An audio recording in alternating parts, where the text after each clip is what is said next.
board a BART train at the downtown Berkeley stop and unwittingly take a front row seat to a couple in the midst of a breakup.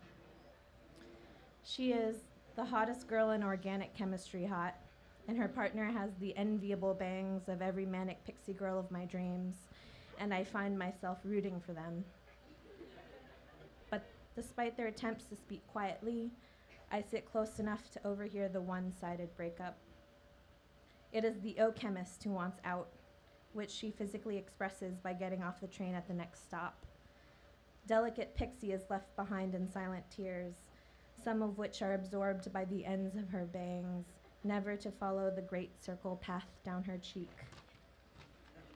I want to say something comforting to her. I cannot. Instead, I begin to lose myself in my own memories of recent rapid heartbreak. After 2.5 dates with him, my heartbeat frequency elevated to levels that required me to take deep, centering breaths, lest I pass out from the thrill of it all. The heat generated by this flutter was tempered slowly and gracefully by the rest of my body.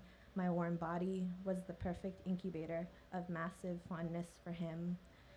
Unfortunately, only a matter of months passed before I realized that I couldn't convince a person about whom I was crazy to be crazy about me. To get over him, I was whisked into a self-help tornado. Standing in the eye of the turbulence were my best friends, screaming out platitudes. "You're better off without him. Time will heal." I listened to them. I thought I understood them. I tried to follow their 2-step instructions on how to get over him. Step 1, eat all the Ben & Jerry's ice cream I want. Step 2, unfriend him on Facebook. Step 2 was tough.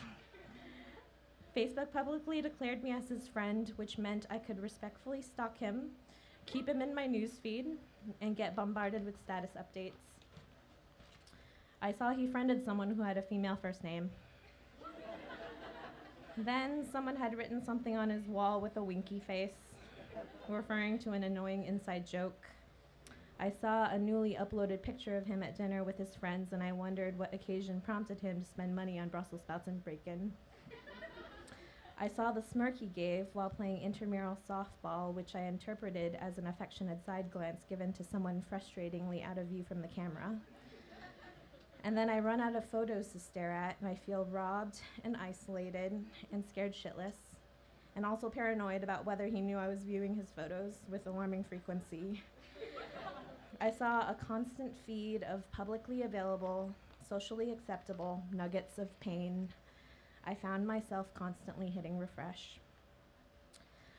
Even before the days of Facebook, I tortured myself like this. I spent many golden afternoons in my high school days waiting by the phone, urging it, shaking it, and willing it to ring. More often than not, it would not ring. Then I was racked with the agony of wondering if I should call.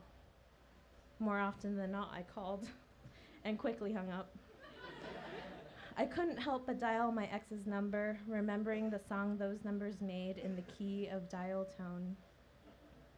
But today I texted an email because I was unbelievably hurt, and the clarity of the breakup on his end was still unresolved and murky at best on mine. I deluded myself into thinking that if he saw my name in his inbox just one more time, he would change his mind and we could try it again.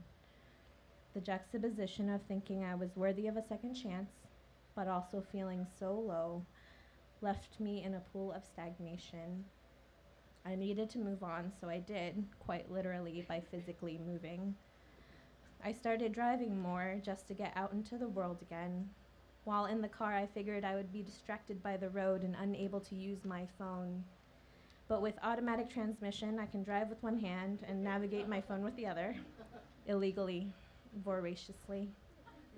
4G technology and a monthly data plan gave me unlimited access to Facebook while on 2 axles and 4 rubber tires. I couldn't escape my compulsion. I kept checking in. What began as short, innocuous check-ins at stoplights became incessant scrolling while changing lanes. This behavior led to a near rear end collision, a loud braking screech, the smell of my own burnt tires, and the shock of seeing a baby on board sticker prominently displayed in the car ahead of me, which I didn't notice until after I slammed on my brakes with all the strength in my right calf. So I decided to stop driving and instead ride Bart as my commute. Oh, Bart, my Bart. It is on Bart where I found my salvation in solitude.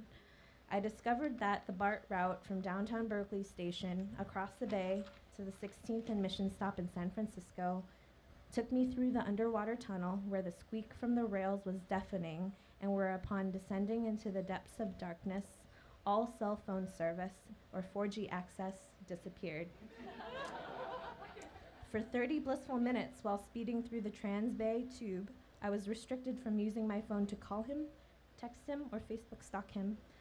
I was restricted from using my phone to declare last bouts of patheticness. Thick concrete walls and 40 meters of estuary overhead prevented me from addressing my compulsion. For 30 minutes, I felt liberated. So I rode this train again, back and forth, 6 times in one go, 3 hours total, at $30 well spent. Being without service for 30 minutes sounds like a blip, and potentially insignificant, considering I would eventually emerge from the BART station and regain all 5 bars of service. But those train rides forced me to experience so many rites of passage of being human, being kind to strangers, offering unsolicited smiles, acknowledging the age and health differential in demographics and giving up my seat to right this inequality, experiencing isolation, being warmed by the hot body heat of others, and being accosted by the body smell of others. Music and peace. And so here I am riding BART, and I glance back at the staggeringly beautiful, heartbroken pixie in front of me. She is leaning forward to let her immaculate bangs hang over her eyes and cover her tears. I recognize this move because I've done it myself, willing my bangs to grow instantaneously to shield the pain from those who dare to look straight into my eyes. I want to tell her that she is going to be okay. I want to tell her to keep riding BART, that my own body was accelerated by the miracle physics of BART, and my stagnation vanished somewhere along the tunnel under the bay. I wanted to tell her that it was in this tunnel where I weaned myself off the addictive ghosts of my relationship. I honored the possibility of my life without him, stopped caring about his life without me, and found myself letting go. She leaves the train before I can tell her any of this, but I think she will do just fine. Liz Vu, everybody, yet another VAMP first-timer.